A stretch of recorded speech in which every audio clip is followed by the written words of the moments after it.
পৰাই মই চেষ্টা চলাইছিলোঁ। তাৰমানে প্ৰথম অগ্নি আমাৰ এই সংকল্পিত সদৌ অসম ভাওনা সমাৰোহ প্ৰথম আমাৰ মিটিংখন হৈছিলে, সভাখন হৈছিলে দিছপুৰ কলেজত।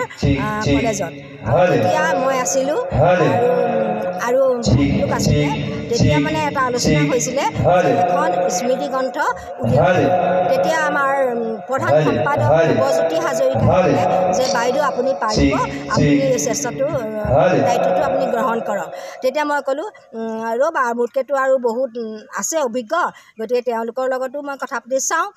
তাৰপিছতে মই ভাবিলোঁ, তেতিয়াৰ মোৰ মানে মূৰত সোমাই আছে এই কথাষাৰ। তেতিয়া মই কি ভাবিম, পিছত অলপ দিনৰ পিছত মই হৰিৰাম দাস, যিজন আমাৰ কেন্দ্ৰীয় কমিটিৰ কাৰ্যকৰী সভাপতি হৈ আছিল, তেওঁক মই ফোন কৰিলোঁ, দাদা আমাৰ স্মৃতি গ্ৰন্থখনি হ'ব লাগে, গতিকে আপোনালোকৰ লেখকসকল আপোনালোকৰ লগতো চিনাকি আছে বা আপোনালোকে জানে, আৰু আপোনালোকৰো লেখনি, গতিকে আগবঢ়াই আমাৰ স্মৃতি গ্ৰন্থখনি আমি সমিল হিচাপে প্ৰস্তুতি চলাব লাগে।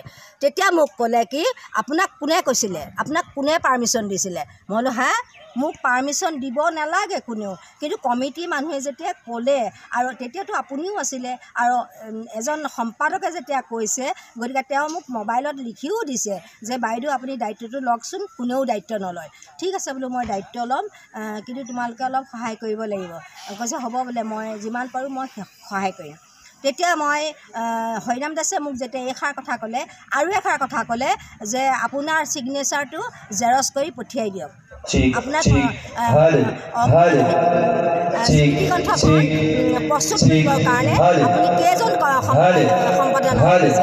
মই ক'লোঁ মই নিজেও 2খন কিতাপ উলিয়াইছোঁ, কিন্তু সম্পাদনা হিচাপে এজনেই থাকে। 2-3জন সহায়কাৰী কোনোবাই যে মোক অলপ সহায় কৰি দিছে, তেওঁলোকৰ নামটো থাকিব পাৰে, কিন্তু সম্পাদক হিচাপে এজনেই থাকে। তেতিয়া মোক ক'লে আপোনাৰ ছিগনেচাৰটো জেৰক্স কৰি পঠিয়াই দিয়ক।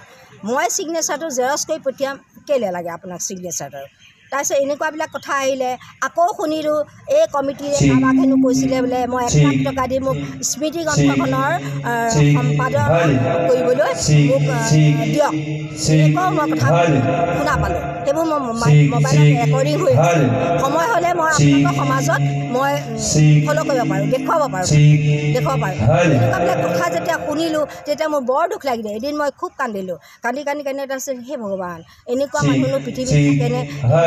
তেখেত এজন জ্যেষ্ঠ ব্যক্তি, তেখেতে এই কনিষ্ঠসকলক আগবঢ়াব লাগেনে জ্যেষ্ঠসকলে নিজে নাম কমাবৰ কাৰণে আগবাঢ়িব লাগে? এইটো আপোনালোকৰ সম্প্ৰচাৰৰ থ্ৰুৱেদি আপোনালোকে জনাবচোন মোক। আমাৰ কনিষ্ঠসকলকে আমি আগবঢ়াব লাগে।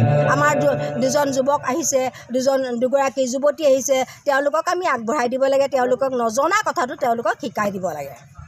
গতিকে আমি এইখিনি কথা আমি জ্যেষ্ঠসকলে শিকিব লাগে নে আমি কনিষ্ঠসকলক শিকাব লাগে নে যুৱক যুৱতীসকলক শিকাব লাগে? এই কথাটো আপোনালোকৰ সম্প্ৰচাৰৰ থ্ৰুৱেদি জনাব বুলি মই আশা কৰি থাকিলোঁ। আপোনাক এই কথাষাৰ মানে কোনে দাঙি ধৰিছিলে? আপোনাক এই প্ৰশ্ন কথাষাৰ কোনে দাঙি ধৰিছিলে? হৰিৰাম দাস।